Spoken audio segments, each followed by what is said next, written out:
мені сниться, як знову і знову гуляєм з тобою по рідному Львову. Там пахне весною і сонце сідає на березі річки, якої немає.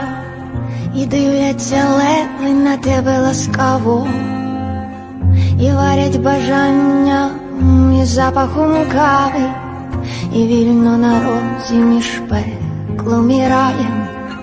У Львові так просто своє не вмирає.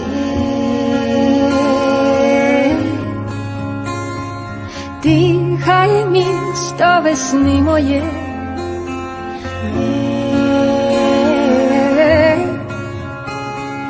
місто весни моє.